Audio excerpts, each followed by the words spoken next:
There was a small town where people had slowly forgotten how to smile. Shops were closing.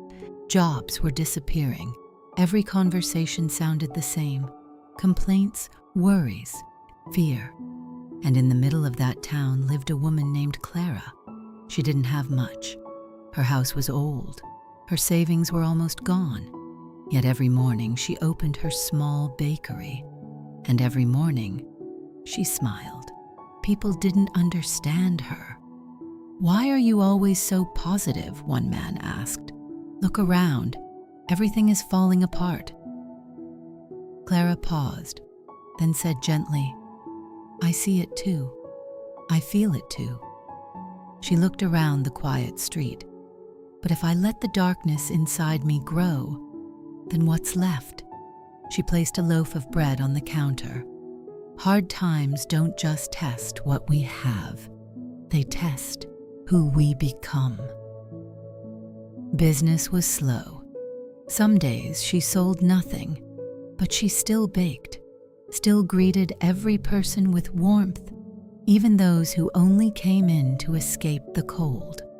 One afternoon, a young boy stood at her door. He didn't come in at first. He just stared at the bread, then looked away. Clara noticed. "Come in," she said softly. The boy hesitated, then stepped inside. "I don't have money," he whispered.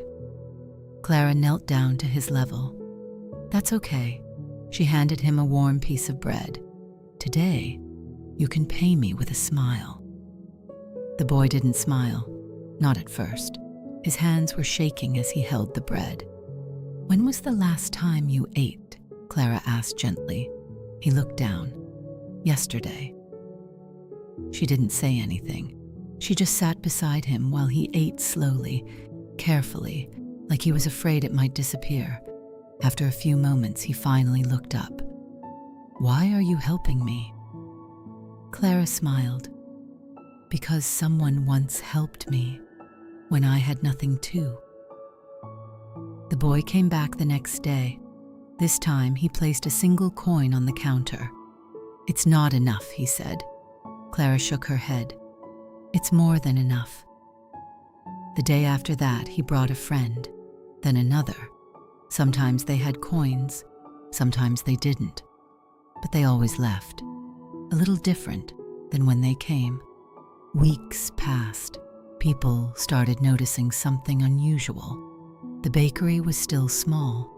The town was still struggling. But inside that little shop, there was warmth. There was laughter. There was hope. More people began to come, not just for bread, but for a moment of peace, a place where they didn't feel so heavy. Months later, the town hadn't magically changed, but the people had. They greeted each other again. They helped each other again. And slowly, smiles returned. One evening, someone asked Clara, "How did you stay positive when everything was so hard?" Clara looked at the soft light glowing in her bakery. She thought for a moment, then said, "I didn't stay positive because life was easy. I stayed positive because I knew what it felt like to lose hope." She took a quiet breath.